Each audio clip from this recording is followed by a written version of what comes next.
Ce mois-ci, on va s'intéresser aux vêtements durables.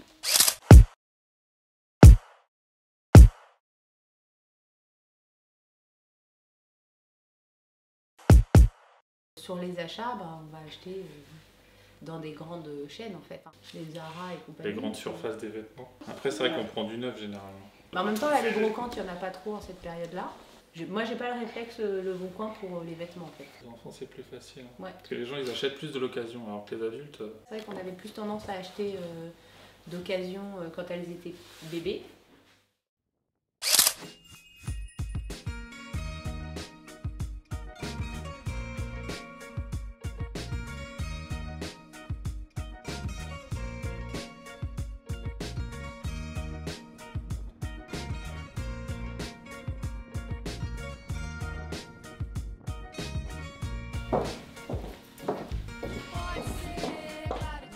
Comment on fait durer un vêtement, surtout quand on a des enfants, une de 2 ans qui se tache régulièrement.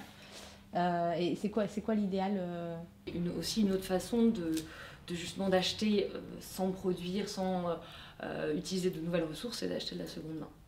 Okay. Donc acheter dans des ressourceries, des recycleries, dans les vide-greniers, sur le Bon Coin, enfin des choses comme ça. Il faut savoir qu'un vêtement, avant d'arriver au stade du recyclage, il peut avoir d'autres vies avant. Et nous, la majorité des vêtements qu'on reçoit et qu'on nous donne sont en très bon état. Donc soit en état pour être portés tel quel, donc c'est ce qu'on appelle le réemploi. Un certain nombre peuvent être transformés, enfin ce qu'on appelle la réutilisation, c'est-à-dire qu'on va en faire quelque chose d'autre et que ça se trouve quelque chose de mieux. Donc c'est ce qu'on entend dans le terme upcycling. On a oublié comment réparer les vêtements et la tendance aujourd'hui c'est d'avoir un vêtement troué, on va le mettre au fond du placard parce qu'on se dit bon, je vais pas le jeter, il m'a coûté cher, il m'a ci, cela. On a oublié comment réparer et pourtant c'est pas forcément compliqué. Et une bonne réparation peut relancer la vie d'un vêtement pour longtemps, sans souci. Il y a plein de solutions qui peuvent aussi même modifier l'aspect d'un vêtement et donner l'envie de le remettre aussi. Ouais. C'est des 3 jupes. Ouais. Je les ai achetées quand je suis retournée au travail après mon congé maternité. Donc j'avais pris beaucoup de poids. Ça fait 2 ans que je les ai dans mon placard. Donc c'est les 3 seuls vêtements que je ne porte jamais du coup. On peut faire plein de choses avec des vêtements. La nature du tissu, ça détermine quand même pas mal ce qu'on va faire avec. On a même assez de matière pour en faire un sac. Ah, ça me plaît ça, un sac. Un sac sur le modèle d'un petit tote bag, sac carré avec 2 lanières. Ah ouais. Ça c'est tout à fait faisable.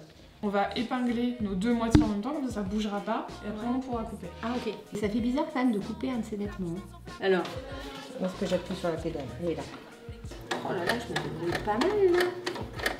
Donc là on a le fond du sac. Effectivement, on va reprendre nos sangles et les placer comme il faut. C'est super. On va vérifier que notre montage est bien fait. On a notre jupe transformée en petit sac, nouvelle vie. C'est mon sac. Ah, c'est pas mal hein. Et pour une première, c'est franchement bien.